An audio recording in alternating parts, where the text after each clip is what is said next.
మన ప్రియ సహోదరుడైన పౌలు కూడా తనకు అనుగ్రహింపబడిన జ్ఞానము చొప్పున మీకు వ్రాసి ఉన్నాడు. వీటిని గూర్చి తన పత్రికలన్నిటిలోనూ బోధించుచున్నాడు. అయితే వాటిలో కొన్ని సంగతులు గ్రహించుటకు కష్టమైనవి. గమనించండి, పేతురు గారు పౌలు గారి గురించి చెప్తున్నారు. పౌలు గారు ఎన్నో పత్రికలు రాశారు, బోధిస్తున్నారు. అయితే వాటిలో కొన్ని సంగతులు గ్రహించడానికి కష్టమైనవి, డిఫికల్ట్ టు అండర్స్టాండ్. వీటిని విద్యా విహీనులు, అస్థిరులైన వారులు తక్కిన లేఖనములను అపార్థము చేసినట్లు తమ స్వకీయ నాశనములకు అపార్థము చేయుదురు. అంటే లేఖనాలను అర్థము చేసుకోలేకపోతే, అపార్థం చేసుకోవడం అంటే సరి అయిన రీతిలో మనము అర్థము చేసుకోలేకపోతే స్వకీయ నాశనములకు అన్నాడు. అంటే స్వకీయ నాశనము అంటే అర్థం ఏమిటంటే నరకానికి దారి తీసేటటువంటి పరిస్థితులు వస్తాయి. గతంలో కూడా మీరు ఒకసారి జ్ఞాపకం చేసుకుంటే, దేవుని రాజ్యము కొరకు తమ్మును తాము నపుంసకులుగా చేసుకుని నపుంసకులు కలరు అని మత్తయి సువార్త 19వ అధ్యాయంలో ఉన్న వచనాన్ని బట్టి బైబిల్ పండితుడైనటువంటి ఒరిగేన్ ఆయన మరి తన బర్భావయవాన్ని కట్ చేసుకున్నాడు. ఎందుకంటే దేవుని కొరకు నపుంసకుడిగా మారాలని. అది పూర్తిగా వాక్యానికి విరుద్ధమైనటువంటి క్రియ. కాబట్టి వాక్యాన్ని మనము చాలా జాగ్రత్తగా పరిశీలన చేయాలి. అయితే ఈరోజు మనము పరిశీలన చేయబోయే అంశం ఏమిటంటే తీర్పు అనేటటువంటిది. ఈ తీర్పు అనేటటువంటి అంశాన్ని గురించి ప్రతి ఒక్కరూ కూడా సరైనటువంటి అవగాహన కలిగి ఉండాలి. ఎందుకు కలిగి ఉండాలి అని అంటే పరిశుద్ధ గ్రంథంలో కొన్ని మాటలు ఉన్నాయి, అట్లా చదువుతున్నారు, వినండి. కొరింథీయులకు రాసినటువంటి 2వ పత్రిక 5వ అధ్యాయము 10వ వచనములో, ఎందుకనగా తాను జరిగించిన క్రియల చొప్పున అవి మంచివైనను సరే చెడ్డవైనను సరే ఈ దేహముతో జరిగించిన వాటి ఫలములు ప్రతి వాడును పొందునట్లు ప్రతి ఒక్కరు ఈచ్ అండ్ ఎవ్రీ పర్సన్ వారి జీవిత కాలంలో చేసినటువంటి పనులు అవి మంచివైనా సరే చెడ్డవైనా సరే ప్రతి దానికి కూడా మనము అందరములండి, ఎవరికి కూడా ఎక్సెప్షన్స్ అంటూ లేవు. No exceptions, no reservations. మనందరములు క్రీస్తు న్యాయ పీఠము ఎదుట ప్రత్యక్షము కావలెను. క్రీస్తు న్యాయపీఠం అంటే జడ్జిమెంట్ సీట్ అనమాట అండి. క్రీస్తు న్యాయపీఠం అంటే ఆ చట్టం ముందు మనందరూ కూడా ప్రత్యక్షం కావాలి అని. అంతేకాకుండా అపోస్తుల కార్యాల్లో కూడా 17వ అధ్యాయంలో 31-32 వచనాల్లో చూస్తే, ఎందుకనగా తాను నియమించిన మనుష్యుని చేత నీతిని అనుసరించి భూలోకములకు తీర్పు తీర్చబోయని ఒక దినాన్ని దేవుడు నిర్ణయించాడంట. అందరికీ కూడా తీర్పు తీర్చడానికి దేవుడు ఒక దినాన్ని ఫిక్స్ చేశాడు. ఆయన ఇలాగ చదువుకున్న వచనములో మనందరము కూడా న్యాయపీఠం మీద నిలబడాలని ఉంది. ఆ తీర్పు కొరకు దేవుడు ఒక డేట్ని కూడా ఫిక్స్ చేశాడు అని కూడా లేఖనాలు స్పష్టంగా తెలియజేస్తున్నాయి. అంటే అర్థం ఏంటంటే మనిషి అయినటువంటి ప్రతి ఒక్కరూ కూడా, మానవులైనటువంటి ప్రతి ఒక్కరూ కూడా ఈ ఘట్టాన్ని తప్పించుకోలేరు. ప్రతి ఒక్కరూ కూడా దీని ద్వారానే వెళ్ళాలి. కాబట్టి తీర్పు అనేది చాలా ప్రాముఖ్యమైన అంశం అండి. తీర్పు అంటే ఒక విధంగా చెప్పాలంటే ఎలాంటిదంటే మనకి రిజల్ట్స్ లాంటివి. 10th క్లాస్ కానివ్వండి, ఇంటర్మీడియట్ కానివ్వండి, ఏదైనా సరే చదివేటప్పుడు పిల్లలు సంవత్సరం అంతా కష్టపడి చదువుతారు. ఈ కష్టపడి ఎందుకు చదువుతున్నారు అని అంటే ఆ ఎగ్జామ్స్లో, ఫైనల్ ఎగ్జామ్స్లో రాసి ఆ ఎగ్జామ్లో పాస్ అవ్వాలి అనేది వాళ్ళ టార్గెట్. ఇప్పుడు మీరు ఎంత కష్టపడి రాత్రంతా మేలుకులుండి నిద్ర వస్తున్నప్పుడు చన్నీళ్ళు ముఖం మీద వేసుకుని టీలు తాగి కాఫీలు తాగి రేయింబగళ్ళు కష్టపడి చదివి కూడా మీరు ఎగ్జామ్లో ఫెయిల్ అయిపోతే దానివల్ల ఉపయోగం లేదండి. కాబట్టి మనం ఎగ్జామ్లో పాస్ అవ్వడం అన్నది ఎంత ప్రాముఖ్యమో ఈ జడ్జిమెంట్లో నీతిమంతుడిగా నిలబడి ఆయన రాజ్యానికి వారసులు అవ్వడం అనేది అంతే ప్రాముఖ్యమండి. కాబట్టి ఈ తీర్పు అనే విషయంలో మనము సరి అయినటువంటి అవగాహన కలిగి ఉండాలి, అండర్స్టాండింగ్ అండి. ఇప్పుడు మీరు ఏదైనా ఒక పని చేస్తున్నారు అనుకోండి, ఆ పనిలో మీరు సక్సెస్ అవ్వాలంటే ఆ చేసే పని మీద మీకు కంప్లీట్ పరిపూర్ణమైన అవగాహన ఉండాలి. మీరు ఏదైనా ప్రయాణం చేస్తున్నారంటే ఆ మార్గం గురించి మీకు సరైన అవగాహన ఉండాలి. సరైన అవగాహన లేకుండా, రోడ్ మ్యాప్ లేకుండా, గైడ్ లైన్స్ లేకుండా, సరైనటువంటి ఇన్స్ట్రక్షన్స్ లేకుండా మనము ముందుకు వెళితే డెఫినెట్గా ఫెయిల్ అయిపోతాము. కాబట్టి ఆ అంశం గురించి ఎవరైతే ఏ మనుషులైతే తప్పనిసరిగా జీవిత కాలంలో ఎదుర్కోవాలో ఆ ఘట్టమైనటువంటి తీర్పుని గురించి సరైన అవగాహన కలిగి ఉండాలి.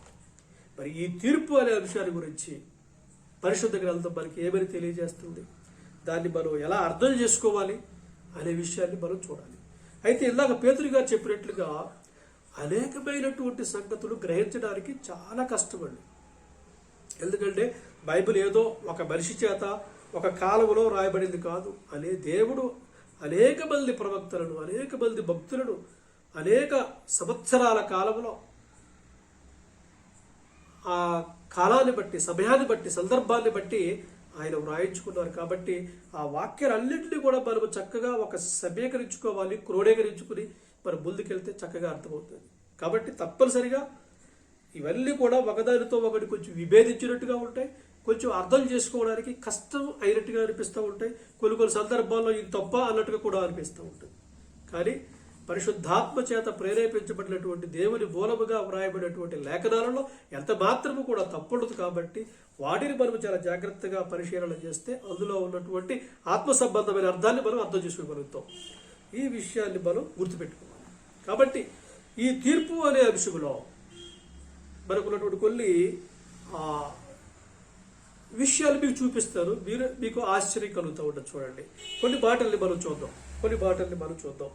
అయితే మొట్టమొదటిగా ఒక ప్రశ్న వేసుకోవాలి. తీర్పు అంటున్నారు, ప్రతి మనిషి కూడా తీర్పు ద్వారా వెళ్ళాలి అంటున్నారు, ప్రతి మనిషికి తీర్పు జరుగుతుంది అంటున్నారు. అసలు ఈ తీర్పు తీర్చేది ఎవరు అనే ఒక ప్రశ్న మనం వేసుకుంటే కొన్ని ఆసక్తికరమైనటువంటి విషయాలు మనకి బయటపడతాయి. చూద్దామండి, కొన్ని మాటలు చూద్దాం. తీర్పు తీర్చేది ఎవరు అనే ఒక ప్రశ్న వేసుకుని దానికి లేఖనాలను మనం చూద్దామండి. పేతురు రాసినటువంటి మొదటి పత్రిక 1వ అధ్యాయము 17వ వచనం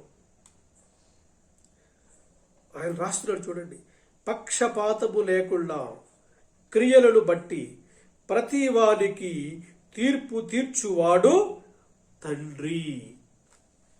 ఎవరండి? తండ్రి. పక్షపాతము లేదండి, ఏ పక్షపాతము లేకుండా క్రియలను బట్టి తీర్పు తీర్చువాడు తండ్రి.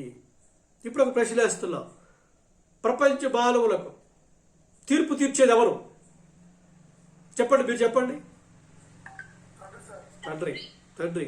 అందులో ఏ విధమైన అనుమానము లేదు, ఖచ్చితంగా చెప్పొచ్చు. ప్రపంచ మానవులకు తీర్పు తీర్చేది తండ్రి. ఎస్ ఆర్ నో అండి? ఎస్, అవునండి, ఎస్ కదా.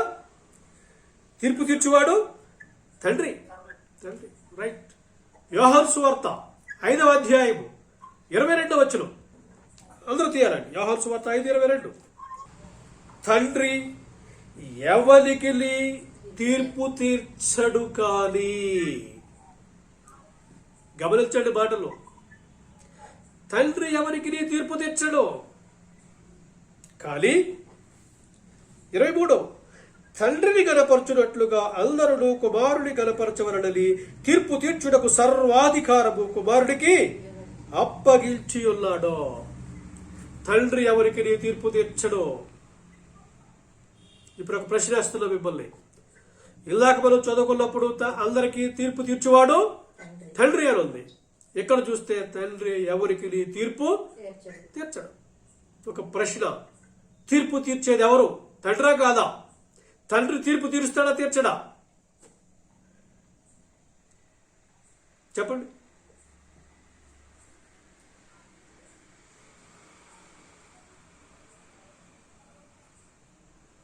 కొంచెం కన్ఫ్యూజ్లో పడ్డాం. అవునంటారా? అవును. సరే, తండ్రి తీర్పు తీర్చడు చూద్దాం, తర్వాత చూద్దాం ఆ విషయాల్ని. మరి తండ్రి తీర్పు తీర్చడు, ఓకే, ఆ విషయాన్ని పక్కన పెడదాం. తర్వాత ఇంకో విషయం చూద్దాం. ఇక్కడేమన్నాడు? తండ్రి ఎవరికి తీర్పు తీర్చడు కానీ, యోహాను సువార్త 5వ అధ్యాయం 22-23 వచనాలు, తండ్రి ఎవరికి తీర్పు తీర్చడు కానీ తండ్రిని కనపరచునట్లుగా అందరుడు కుమారుని కనపరచునట్లుగా తీర్పు తీర్చుటకు సర్వాధికారము కుమారుడికి అప్పగించి ఉన్నాడు. అంటే తీర్పు తీర్చేటటువంటి సర్వ అధికారం అంటే అర్థం ఏంటండి? కంప్లీట్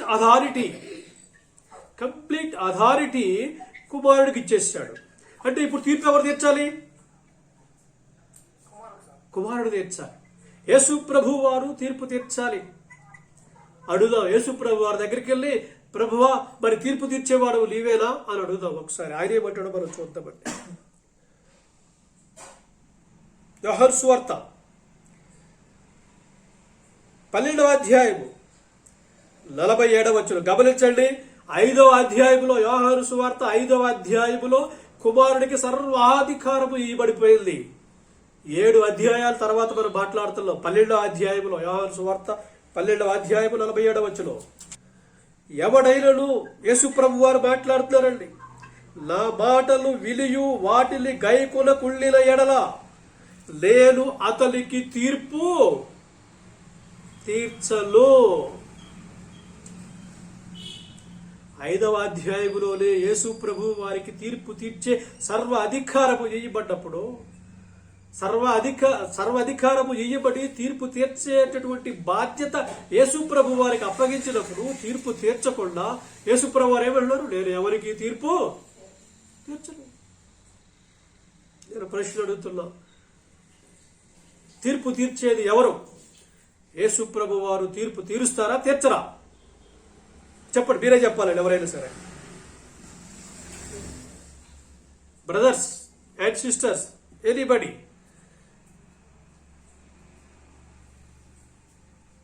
ఏమి చెప్తే ఏ ప్రాబ్లం వస్తుందో చూసారా? అంటే చూడడానికి చాలా సింపుల్గా ఉంటుంది మనం ఒక వచనం చదివినప్పుడు. But when we compare both verses, 2 వచనాలని మనం కంపేర్ చేసినప్పుడు ఆ డిఫరెన్స్ మనకి కనిపిస్తుంది. ఆ పడ్డటువంటి ఆ చిక్కుముడిని మనం విప్పగలిగితే ఎన్నో ఆత్మీయ అర్థాలు బయటపడతాయి మనకి. మరొక మాట మనం చూద్దామండి. ఎందుకంటే ఇవి తెలుసుకోవాలి మనం. ఇవి తెలుసుకోకుండా మనం వెళ్ళిపోతే ఏ విషయం అర్థం కాదండి. తీర్పు తీర్చేది తండ్రి అని ఒక చోట ఉంది, తండ్రి కాడని ఒక చోట ఉంది. తీర్పు తీర్చే సర్వాధికారము కుమారుడు అని అక్కడ ఉంది, కుమారుడు లేదా తీర్పు తీర్చడం అంటున్నాడు. ఇంకోటి చూద్దామండి, ఇంకొక మాట చూద్దాం. మత్తయి సువార్త 7వ అధ్యాయము 1వ వచనం, యేసు ప్రభు వారు మాట్లాడుతున్నారు మాట. మన గురించి చెప్తూ, మనుషుల గురించి చెప్తూ ఆ కాలంలో ఆయన చుట్టూ ఉన్నటువంటి ఇశ్రాయేలు ప్రజలతో చెప్తూ, మీరు తీర్పు తీర్చకుడి, అప్పుడు మిమ్మల్ని గూర్చి తీర్పు తీర్చబడదు. మీరు తీర్పు తీర్చకుడి, తీర్పు తీర్చవద్దు. తీర్పు అనే జోలికి మీరు వెళ్ళకండి, జడ్జిమెంట్ మీరు ఇవ్వకండి. తీర్పు తీర్చే పని మీది కాదు. మనకు పని తప్పింది, తీర్పు తీర్చే పని మనకు లేదు అని అనుకున్నాం. కూపడుచు కొరింథీయులకు రాసిన మొదటి పత్రిక 6వ అధ్యాయము 2వ వచనం. కొరింథీయులకు రాసిన మొదటి పత్రిక 6వ అధ్యాయం 2వ వచనం నిజోతులో వినండి. పరిశుద్ధులు లోకములకు తీర్పు తీర్చుదురని మీరు ఎరుగరా?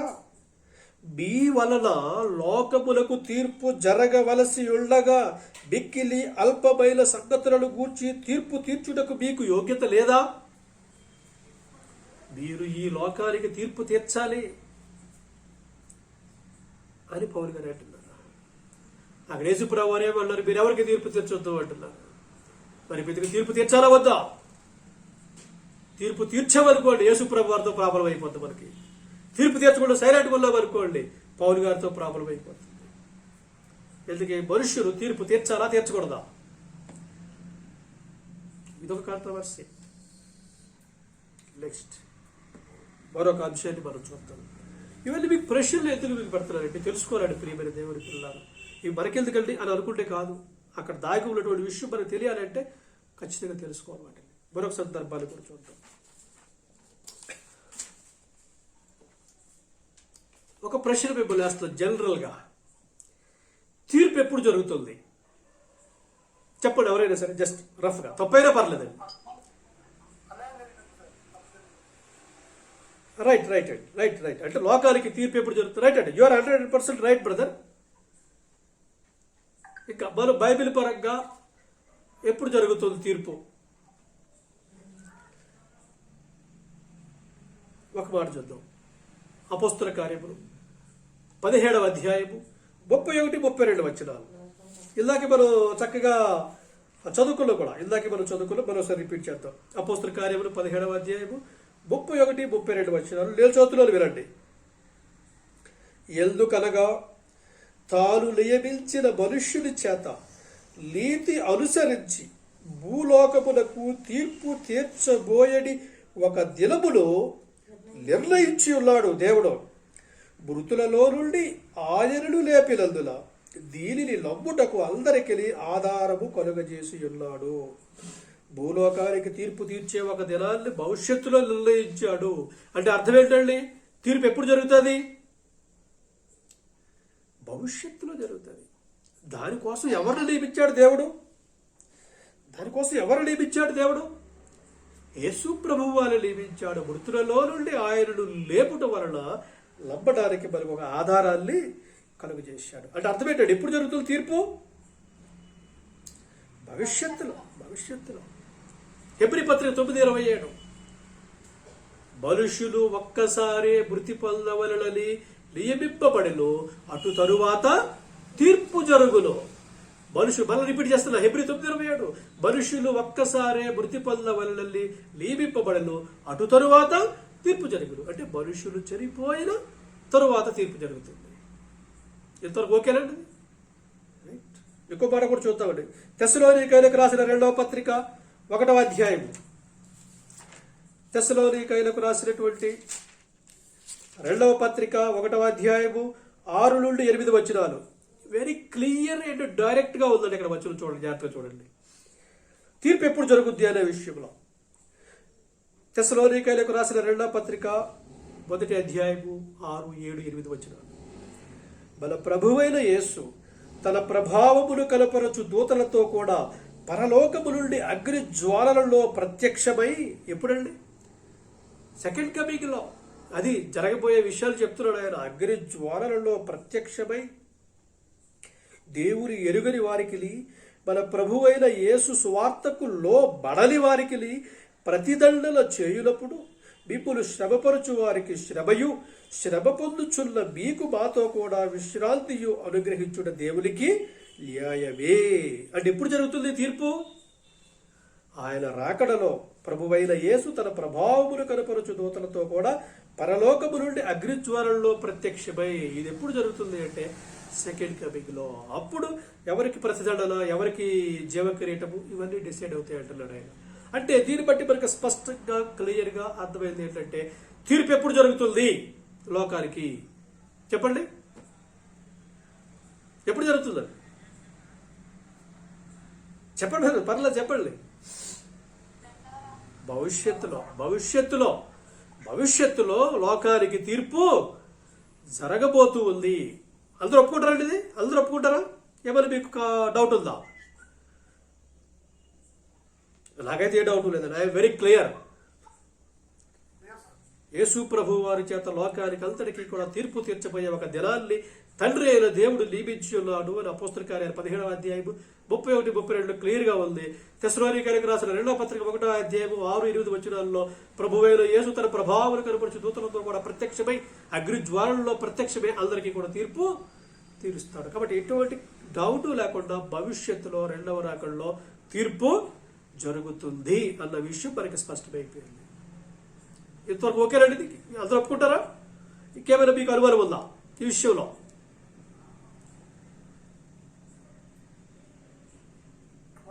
Okay, right. అందులో ఏ విధమైన అనుమానం లేదు, ఏమీ లేదండి. తీర్పు ఎప్పుడు జరుగుతుంది బ్రదర్?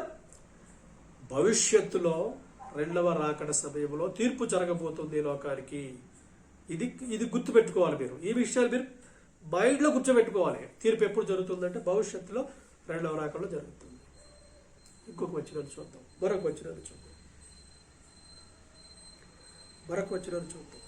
యోహాను రాసిన సువార్త, యోహాను సువార్త 3వ అధ్యాయం 18-19 వచనాలండి. యోహాను సువార్త 3వ అధ్యాయము 18-19 వచనాలు. నేను చదువుతున్నాను వినండి.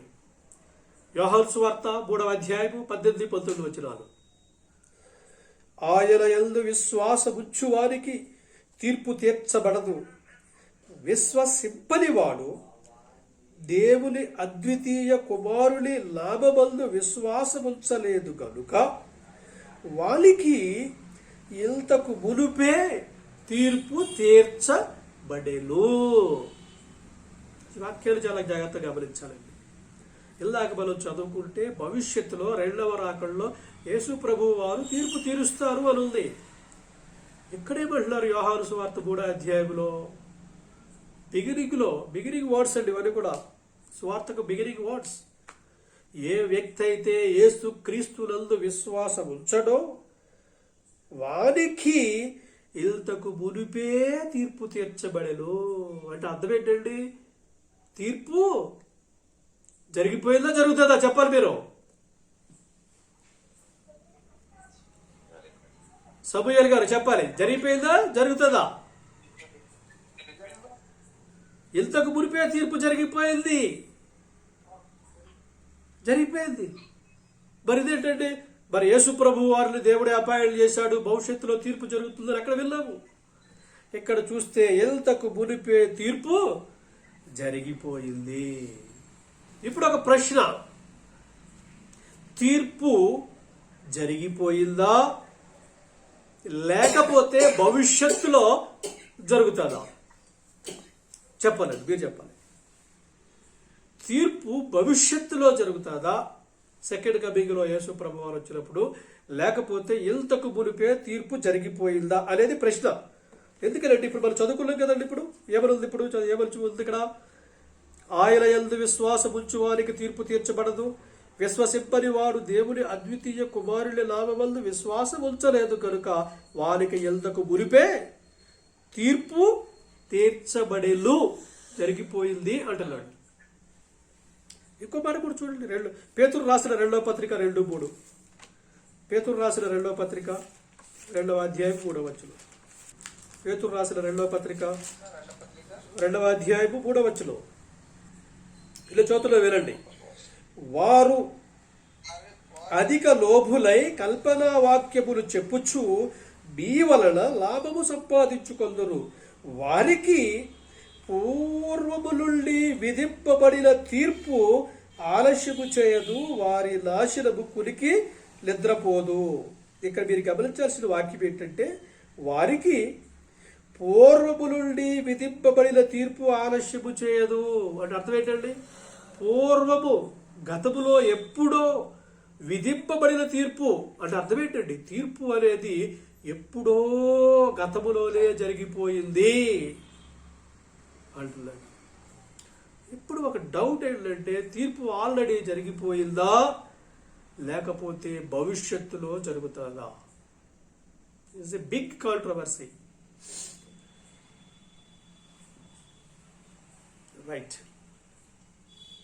మీకు కొత్త డౌట్ మీకు వస్తుంది చూడండి, కొత్త అంశం మీకు వస్తుంది చూడండి. ఇప్పుడు ఈ మధ్యలో అంటే మీరు గతంలో మీరు ఎప్పుడు విననటువంటి అంశం మీకు వస్తుంది. ఇప్పుడు చూడండి, చాలా జాగ్రత్తగా వినండి. ఒక మాట చెప్తున్నాను. ఇప్పుడు మన మధ్య ఉన్న సమస్య ఏంటంటే, తీర్పు ఇంతకు ముందే జరిగిపోయిందని అనేక వచనాల్లో ఉంది.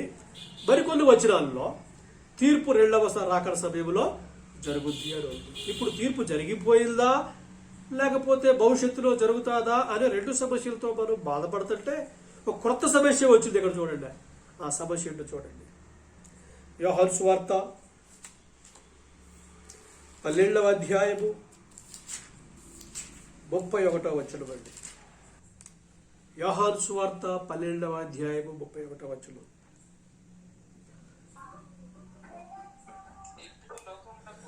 ఇప్పుడు ఈ లోకములకు తీర్పు జరుగుచున్నది. బాబా, ఇప్పుడు ఇప్పుడు ఇప్పుడు ఇప్పుడు అంటే ఎప్పుడండి? ఈ మాట ఎప్పుడు చెప్పారు ఆయన? యేసు ప్రభు వారు బ్రతికి ఉన్న కాలములో, ఆయన పరిచర్య జరుగుచూ ఉన్న కాలములో అంటున్న మాటది. ఇప్పుడు ఈ లోకములకు తీర్పు జరుగుచున్నది. ప్రజెంట్ కంటిన్యూస్ టెన్స్ అండి అది. ప్రస్తుతం ఇప్పుడు లోకానికి తీర్పు జరుగుతున్నది. నేను ఒక ప్రశ్న అడుగుతున్నా, ప్రపంచానికి తీర్పు ఇంతకు మునిపే జరిగిపోయిందా, లేకపోతే రెండవ రాకడలో భవిష్యత్తులో జరుగుతుందా, లేకపోతే ఇప్పుడు లోకానికి తీర్పు జరుగుతుందా? మూడిట్లో ఏది రైట్? ఏమండి మీకు పెళ్ళి అయిందా అన్నామనుకోండి, ఎప్పుడో 10 years బ్యాకే పెళ్ళి అయిపోయిందండి. అదే వ్యక్తిని ఇంకో పర్సన్ వచ్చి అడిగాడు, ఏమండి మీకు పెళ్ళి అయిందా? నెక్స్ట్ ఇయర్ అండి, నెక్స్ట్ ఇయర్ బేరేల్లో చేసుకుంటానండి అన్నాడు. అదే పర్సన్ ఇంకొక పర్సన్ వచ్చి అడిగాడు, ఏమండి మీకు పెళ్ళి అయిందంటే ఈ రోజేనండి, ఇప్పుడు అవుతూ ఉంది, ఇప్పుడు నేను అన్నాడు అనుకోండి. ఎలా ఉంటుంది మీకు? పెళ్ళి అయ్యిందా, అవ్వలేదా, లేకపోతే భవిష్యత్తులో అవుతుందా, లేకపోతే ఇప్పుడు అవుతుందా? అయ్యే పెళ్ళి ఇదేనా? తీర్పు గతంలోనే జరిగిపోయిందా, లేకపోతే భవిష్యత్తులో జరగబోతుందా, లేకపోతే ఇప్పుడు తీర్పు జరుగుతుందా? ఏది రైట్? మూడింటిలో ఏది రైట్ అనే విషయాన్ని మనం పరిశీలించాలి. ఏది రైట్ అంటారు? ఏది రైట్ అయి ఉండొచ్చు మూడింటిలో? పరిశుద్ధ గ్రంథంలో చెప్పినటువంటి ఏ విషయమైనా సరే తప్పు అవదండి, తప్పు అయ్యే అవకాశము లేదు. ఎందుకని? ఇది మనుషుల చేత కల్పించబడిన గ్రంథం కాదు, దేవుని చేత చెప్పబడిన గ్రంథం కాబట్టి సత్యమే ఉంటుంది, పర్ఫెక్టే ఉంటుంది. కాబట్టి ఇక్కడ మన 3 విషయాలు గమనించాల్సింది ఏంటంటే, భవిష్యత్తులో తీర్పు, ఇంతకు మునిపే తీర్పు అనేది జరిగిపోయింది, already over, judgement is over. అంతేకాదు, భవిష్యత్తులో కూడా తీర్పు జరుగుతుంది. అంతేకాదు, ఇప్పుడు ఈ లోకానికి తీర్పు జరుగుతూ ఉన్నది. 3 రైటే. అదేంటండి 3 ఎలా రైట్ అవుతాయండి అని మీరు అనొచ్చు. కాబట్టి దీన్ని మనము చాలా జాగ్రత్తగా అర్థం చేసుకోవాలి. అర్థం చేసుకుంటే చాలా సింపుల్గా ఉంటుంది, చాలా ఆనందంగా ఉంటుంది. ఆ తీర్పులో మనము ఉన్నామా లేదా, ఆ తీర్పు, ఆ భయంకరమైనటువంటి ఆ శిక్ష నుండి మనము ఎలా తప్పించుకోగలం అనే విషయం మనకి స్పష్టమవుతుంది. కాబట్టి కొంచెం లోతుగా పరిశీలన చేస్తే ఈ విషయం మనకి ఓపెన్ అయిపోతుంది. కాబట్టి ఈ విషయాన్ని మనం పరిశీలన చేయాలి అని అంటే, ఈ లోకములో తీర్పు ఏ విధంగా జరుగుతుంది అనే విషయాన్ని మనం పరిశీలన చేద్దాం. ఉదాహరణకి మన మధ్యలో సమాజంలో కోర్టులో తీర్పు ఎలా జరుగుతుందో చెప్పండి. ఒక వ్యక్తి ఉంటాడు, ఒక బాధితుడు ఉంటాడు, ఒక నిందితుడు ఉంటాడు. నిందితుడు అంటాడు, అయ్యగారు నేను ఏ తప్పు చేయలేదండి, నేను ఏ మర్డర్ చేయలేదండి అంటాడు, దొంగతనం చేయలేదండి, నేను తప్పు చేయలేదండి అంటాడు. బాధింపబడ్డ వ్యక్తి ఏమంటాడంటే, లేదండి అతనే మర్డర్ చేశాడు, అతనే దొంగతనం చేశాడు, అతనే తప్పు చేశాడు అని అతను అంటాడు. వేరే వ్యక్తి ఈ వ్యక్తి చేయలేదు అంటాడు. వాది ప్రతివాది, ఈయన తరపున ఒక లాయర్ ఉంటాడు, ఆయన తరపున ఒక లాయర్ ఉంటాడు. వీళ్ళు ఏం చేస్తారంటే ఆర్గ్యుమెంట్ జరుగుతుంది వాళ్ళ మధ్యలో, వాద ప్రతివాదనలు. ఈ వాద ప్రతివాదనలు వీళ్ళ తర్వాత అది చాలా సంవత్సరాలకి వాయిదాలు వేసి ఎప్పటికో న్యాయమూర్తి గారు, జడ్జి గారు తీర్పు తీరుస్తారు. ఏమని తీర్పు తీరుస్తారు? ఉదాహరణకి ఒక వ్యక్తి దొంగతనము చేసి పట్టుబడ్డాడు. వాద ప్రతివాదనలు అయిన తర్వాత పలానా వ్యక్తి దొంగతనం చేశాడు అని నిరూపణ అయిపోయింది. ఇప్పుడు అతనికి శిక్ష వేయాలి.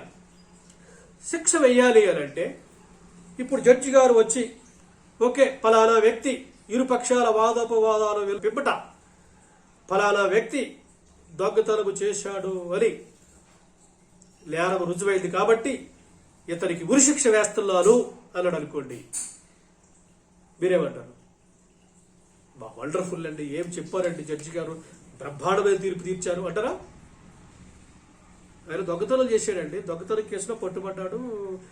కోర్టులో కేసు వేశారు, నిరూపణ అయిపోయింది, దొంగతనం ప్రూవ్ అయిపోయింది. ఇప్పుడు ఆయనకి జడ్జి గారు ఉరిశిక్ష వేశాడు. మరి ఉరి తీసేస్తారా? ఉరి తీసేస్తే మీరు ఊరుకుంటారా? ఏమంటారు మీరు? అప్పుడు ఏమంటారు? కాబట్టి దొంగతనం చేస్తే ఉరిశిక్ష వేస్తారా? ఏ చట్ట ప్రకారం మీరు వేశారు ఉరిశిక్ష? అందుకనే మీరు గమనిస్తే జడ్జి గారు శిక్ష వేసేటప్పుడు ఒక మాట అంటాడు, ఇరుపక్షాల వాదోపవాదాలు విన్న పిమ్మట ఇతనికి ఐపీసీ 102 సెక్షన్ ప్రకారము లేదా ఐపీసీ ఫలానా సెక్షన్ ప్రకారము ఫలానా శిక్ష వేస్తున్నాము, ఫలానా తప్పుకి ఫలానా శిక్ష. ఇది ఎక్కడున్నది? అది ఎక్కడుంటుంది? అది ఇండియన్ పీనల్ కోడ్, భారతీయ శిక్షాస్మృతి అంటారు. ఆర్టికల్స్ ఉంటాయండి కోర్టులో. ఏ తప్పు చేస్తే ఏ శిక్ష వేయాలి అంతే. చిన్న తప్పు చేస్తే చిన్న శిక్ష, పెద్ద తప్పు చేస్తే పెద్ద శిక్ష. అంతేగాని బస్సులో జేబు కొట్టేసాడని, చిల్లర దొంగతనాలు చేసాడని చెప్పి అతనికి ఉరిశిక్ష వేయరు. వేస్తే మీరు ఊరుకోరు. జడ్జి గారు ఏం చేస్తారంటే శిక్ష వేసేటప్పుడు వాద ప్రతివాదనలు అయిపోయిన తర్వాత అతనికి శిక్ష ఖరారు చేసేటప్పుడు ఒక పుస్తకాన్ని రెఫర్ చేస్తారు. That is called IPC, Indian penal code. Indian penal code భారతీయ శిక్షా స్మృతిలో ఉన్నటువంటి ఆ కోడ్ని చెప్తాడు ఆయన.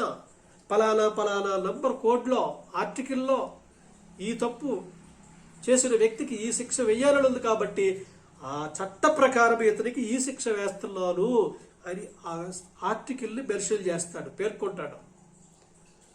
అంటే ఆ కుర్చీలో కూర్చుని తీర్పు తీర్చేటటువంటి జడ్జి గారు జడ్జిమెంట్ దేన్ని బట్టి ఇస్తున్నారు? తనకి ఇష్టానుసారంగా తన మనసుకు తోచిన దాన్ని బట్టి ఇవ్వట్లేదు. అక్కడ బోన్లో నిలబడ్డ వ్యక్తి మా ఇంటి పక్కనే ఉంటాడు, రోజు నన్ను చాలా డిస్టర్బ్ చేస్తున్నాడు కాబట్టి ఆ దొంగతనం కేసు ప్రూవ్ అయింది కాబట్టి ఇతనికి ఉరిశిక్ష వేసేద్దాము అంటే కాదు. ఆ తప్పు చేసిన వ్యక్తి నా కొడుకే కాబట్టి లేదా నా కుటుంబీకుడే కాబట్టి నా రక్త సంబంధే కాబట్టి అతను మర్డర్ చేసినా కూడా అతను తప్పించేస్తాను, అతను ఏ శిక్ష ఏ అవసరం లేదు, ఒక 4 రోజులు జైల్లో పెట్టి వదిలేయండి అంటే కుదరదండి. ఇక్కడ జడ్జి గారు తన స్వంత నిర్ణయం కాదు, ఆ వాదోపవాదాలు విల్లి ఆ చేసినటువంటి ఆ తప్పు ఏ ఆర్టికల్లో ఉందో పరిశీలన చేసి దానికి తగినటువంటి శిక్ష వేస్తాడు. అది ఏ తప్పుకి ఏ శిక్ష వెయ్యాలి అన్న సంగతి ఎక్కడుంటుంది? ఇంతకు మునుపే వ్రాయబడిపోయినటువంటి చట్టంలో ఉంటుంది, గ్రంథములో ఉంటుంది. కాబట్టి అతనికి శిక్ష వేసేటప్పుడు ఇతను దాన్ని పరిశీలన చేస్తాడు. ఇదేంటిది? ఈ బుక్ ఏంటిది? ఐపీసీ భారతీయ శిక్షా స్మృతి అంటే ఏంటి? ఇండియన్ పీనల్ కోడ్ అంటే ఏంటిది? అప్పటికప్పుడు కూర్చుని రాసిందా? చెప్పండి, ఎప్పుడు రాశారు ఇది? ఆల్రెడీ ఎప్పుడో రాసి పెట్టేశారు అక్కడ. ఏ తప్పు చేస్తే ఏ శిక్ష వెయ్యాలి అని. అంటే తీర్పు ఎప్పుడు జరిగిపోయింది? ఎంతకు మురిపే చేసి పెట్టేశారు వాళ్ళు. జడ్జిమెంట్ ఇచ్చేశారు, బుక్లో రాసి పెట్టేశారు. ఏ తప్పు చేస్తే ఆ తప్పుకి ఏ శిక్ష వెయ్యాలి అని ముందుగానే రాసి పెట్టేశారే.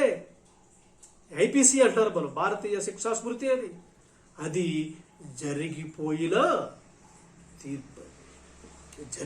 తీర్పు అది. అంటే కుర్చీలో కూర్చున్న జడ్జి గారు తన ఇష్టానుసారంగా జడ్జిమెంట్ ఇవ్వడానికి లేదు. కానీ అతను శిక్ష వేసేటప్పుడు పలానా ఆర్టికల్ ప్రకారం నేను అతనికి శిక్ష వేస్తున్నాను అని చెప్పి వేయాలి.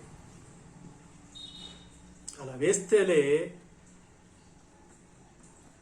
దానికి వాల్యూ ఉంటుంది. అలా కాకుండా తన సొంత మాటలతోటి ఊహించి ఏది పడితే ఆ శిక్ష వేస్తే దానికి విలువ ఉండదు. కాబట్టి ఇతడు రెఫర్ చేస్తున్న ఒక గ్రంథం ఉందే, ఒక పుస్తకం ఉందే, ఇరుపక్షాల వాదోపవాదాలు విన్న పిదప ఇతనికి ఐపీసీ సెక్షన్ 102 ప్రకారం ఈ శిక్ష అంటాడే. ఆల్రెడీ వ్రాయబడిపోయిన ఆ గ్రంథమే జరిగిపోయిన తీర్పు అండి. జరిగిపోయిన తీర్పు అన్నీ అందులో ఉంటాయి. ఆర్టికల్స్లో సెక్షన్లు అన్నీ ఉంటాయి అందులో. ఆ సెక్షన్ బుక్ ఓపెన్ చేసి దాన్ని బట్టి నీకు ఏ శిక్ష వేయాలి, నీళ్ళు బాగా వేడి వేడి మరిగే నూనెలో వేయాలా, దూరగా కాల్చాలా, ఎంతసేపు కాల్చాలి, ఎక్కువసేపు కాల్చాలా, తక్కువసేపు కాల్చాలా, పనిష్మెంట్ ఏ తప్పుకి ఏ శిక్ష వేయాలి నీకు, అది జరిగిపోయిన తీర్పు. కాబట్టి ఇప్పుడు మనము గమనించాల్సింది ఏంటంటే పరిశుద్ధ గ్రంథము ప్రకారము మరి బైబిల్ ప్రకారము జరిగిపోయిన తీర్పు ఏమిటి, భవిష్యత్తులో జరగబోయే తీర్పు ఏమిటి, అది ఎవరికి ఎలా ఉంటుంది, ఎప్పుడు ఉంటుంది, ఏ విధంగా ఉంటుంది. ఈ రెండు ఒక ఎత్తు అయితే ఇప్పుడు మనం చదువుకున్నామే యోహాను సువార్త 12వ అధ్యాయం 31వ వచనంలో, యోహాను సువార్త 12:31లో ఇప్పుడు ఈ లోకములకు తీర్పు జరుగుచున్నది. మరి ఈ తీర్పు ఏంటి? ఈ తీర్పుకి ఇప్పుడు ఈ లోకానికి జరుగుతున్న తీర్పు అంటే ఇప్పుడు ఈ లోకానికి తీర్పు జరుగుతూ ఉంటే ఆ తీర్పులో మనం ఉన్నామా? మరి మనకు తీర్పు జరుగుతుందా? జరుగుతుంటే తీర్పు తీర్చేదెవరు? ఏదండి, ఎవరు లేరు. ఇల్లు తప్పులు చేస్తున్నారు, నాకు ఎవరో తీర్పు తీరుస్తా లేదే. తప్పులు చేసిన వాళ్ళందరూ రోజు రోజుకి పైకి వెళ్ళిపోతున్నారే, లక్షాధికారులు అయిపోతున్నారు, కోటేశ్వరులు అయిపోతున్నారు, ఉన్నత పదమైనటువంటి పదవుల్లోకి వెళ్ళిపోతున్నారు. నీతిగా న్యాయంగా యథార్థంగా ఉన్న వాళ్ళందరూ పేదవాళ్ళ ఉండిపోతున్నారు. కట్టుకోవడానికి బట్టలు లేక, తింటానికి తిండి లేక, ఉంటాకి ఇల్లు లేక. ఇంకెక్కడ న్యాయం జరుగుతుంది, తీర్పు ఎక్కడ జరుగుతుంది? యేసుప్రభు వారు చెప్పినట్టుగా ఇప్పుడు ఈ లోకానికి తీర్పు జరుగుతూ ఉంటే ఏది తీర్పు తీర్చేది ఎవరు? తీర్పు తీర్చుతున్నటువంటి విధానం ఏంటి? ఆ తీర్పులో నేను ఉన్నానా లేదా, నాకు న్యాయం జరుగుతుందా లేదా అన్న సంగతి నేను తెలుసుకోవాలి. తెలుసుకోకపోతే గందరగోళం అయ్యో భయమండి. ఇప్పుడు జరుగుతుంది, ఇప్పుడు జరిగిపోతుంది తీర్పు. ఒక ఆయన, ఒక కుర్రాడు 10వ తరగతి కుర్రాడు అక్కడ ఆడుకుంటున్నాడు. అక్కడ ఎవరో గారు వచ్చాడు, ఏంటి బాబు నువ్వు 10వ తరగతి కదా, ఎగ్జామ్స్కి వెళ్ళలేదేంటి అన్నాడు. లేదండి నెక్స్ట్ మంత్ అండి అంటున్నాడు. లేదు బాబు ఇప్పుడు ఆల్రెడీ ఎగ్జామ్ జరుగుతుంది. ఇప్పుడు అంటే ఎగ్జాము రాసే కుర్రాడికి ఇప్పుడు ఎగ్జామ్ జరుగుతుందన్న సంగతి తెలియలేదనుకోండి. అతను ఏమనుకుంటాడు, భవిష్యత్తులో జరుగుతుంది కదా, వచ్చే నెల కదా, 30 రోజులు టైం ఉంది కదా, మెల్లగా చదువుకుని రాద్దామలే అనుకుంటాడు. కానీ ఇప్పుడు పరిస్థితి ఏంటంటే ఇప్పుడు ఎగ్జామ్ జరిగిపోతుంది. నువ్వు ఇక్కడ కూర్చొని ఆడుకుంటే ఆ ఎగ్జామ్లో నువ్వు ఫెయిల్ అయిపోతావు. కాబట్టి ఏం చేయాలి నువ్వు? త్వరపడి పరిగెట్టి ఎగ్జామ్ హాల్లోకి వెళ్ళి ఎగ్జామ్ రాసి కనీసం పాస్ అవ్వడానికి ట్రై చేయాలి. లేదండి ఇప్పుడు కాదండి, భవిష్యత్తులో జరుగుతుంది, సెకండ్ కమింగ్లో జరుగుద్దండి తీర్పు అని అల్లి ఖాళీగా కూర్చుంటే దేవుని వాక్యం సెలవిస్తుంది ఇప్పుడు ఈ లోకానికి తీర్పు జరిగిపోతుంది. మిస్ అయిపోతుందండి. ఇప్పుడు ఎగ్జామ్ జరిగిపోతుంటే మనం కూర్చుని అక్కడ రోడ్డు పక్కన కూర్చుని ఆడుకుంటున్నాం అనుకోండి, ఎప్పుడో జరుగుద్దని దెబ్బతింటావు, ఫెయిల్ అవుతావు. ఈ పడ్డ కష్టం వెళ్తా, ప్రయాసం వెళ్తా వ్యర్థమైపోతుంది. కాబట్టి గతంలో జరిగిపోయినటువంటి తీర్పు ఏంటి, అది ఏ విధంగా తీర్చబడింది ఆలోచించాలి. భవిష్యత్తులో జరగబోయే తీర్పు ఏంటి, ఎవరు తీరుస్తారు, ఎప్పుడు తీరుస్తారు, ఎక్కడ తీరుస్తారు, ఎవరు తీరుస్తారు, ఏ విధంగా తీరుస్తారో తెలుసుకోవాలి. అలాగే ఇప్పుడు లోకానికి తీర్పు జరుగుతుందన్నారే, ఎవరు తీరుస్తున్నారు, ఏ విధంగా తీరుస్తున్నారు, అందులో మనం ఉన్నామా లేదా అన్న సంగతి మనము తెలుసుకోకపోతే డెఫినెట్గా చాలా మూల్యాన్ని చెల్లించాల్సినటువంటి పరిస్థితి ఉంటుంది. కాబట్టి ప్రియమైనటువంటి దేవుని పిల్లలు, జరిగిపోయిన తీర్పు ఏంటి, ఇప్పుడు జరుగుతూ ఉన్న తీర్పు ఏంటి, భవిష్యత్తులో జరగబోయే తీర్పు ఏంటి, అవి ఎలా ఉంటాయి అనే విషయాన్ని దేవుడి చిత్తమైతే వచ్చేవారు చూద్దాం. అంతవరకు దేవుడు మనందరినీ దీవించి ఆశీర్వదించును గాక. ఆమేన్. ప్రార్థన చేసుకుందాం. తనను వచ్చి పరిశుద్ధుడైన మా తండ్రి, ప్రేమ గల మా ప్రభువా, మీ పరిశుద్ధ నామానికి వందనాలు, స్తుతులు, స్తోత్రములు చెల్లిస్తూ ఉన్నాము తండ్రి. నాయన దీనులమైన బొమ్మలను ప్రేమించి మాకు మంచి సమయాన్ని అనుగ్రహించి మీ పరిశుద్ధమైన దివ్యమైన వాక్కులలో ఉన్నటువంటి మాధుర్యాన్ని మేము రుచి చూడడానికి, మీ లేఖల సత్యాలను మేము పరిశీలన చేయడానికి మీరు మాకు అనుగ్రహించిన మా గొప్ప ధన్యతను బట్టి మీకు వందనాలు, స్తుతులు, స్తోత్రాలు చెల్లిస్తూ ఉన్నాము నాయన. చిన్న బల్లగా చేరి నాయన మిమ్ములు స్తుతించాలని, కనపరచాలని, మీ వాక్యము ద్వారా మా బ్రతుకులను సరిచేసుకోవాలి అని ఆశ కలిగి ఉంటుండగా మీరే తోడుండండి నాయన. ఎవరైతే తండ్రి ఈ ప్రార్థనలో ఏకీభవించారో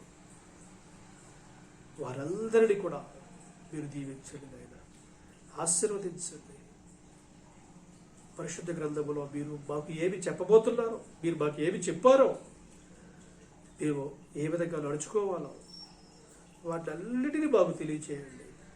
మీ చిత్తానుసారంగా మీ ఇష్ట ప్రకారం బ్రతికి మీ ఉద్దేశం అన్నిటినీ నెరవేర్చి మీ దగ్గరకు చేరుకుని మీ సన్నిధిలో మేము సదాకాలము ఉండే కృప నాకులు మాకులు అందరికీ దయచేసి మీరే తోడుండి సహాయం చేసి నడిపించగలరని ఈ కొద్ది మనవులు మా ప్రభువులు, మా రక్షకుడులు, మీ ప్రియకుమారుడులైన యేసుక్రీస్తు వారి పరిశుద్ధ నామములో మీకు సమర్పిస్తున్నాము పరమ తండ్రి. ఆమేన్. ఆమేన్. తండ్రి అయిన దేవుని ప్రేమ, కుమారుడైన యేసుక్రీస్తు వారి కృప, పరిశుద్ధాత్మ దేవుని అన్యోన్య సహవాసం, కుడి ఎల్ల బరకులు సకల మానవాళికి ఇప్పుడు ఎల్లప్పుడూ సదాకాలం యేసుక్రీస్తు వారి ద్వారా తోడై ఉండి నడిపించునుగాక. ఆమేన్. అందరికీ వందనాలండి. బ్రదర్స్ అండ్ సిస్టర్స్ అందరికీ వందనాలు.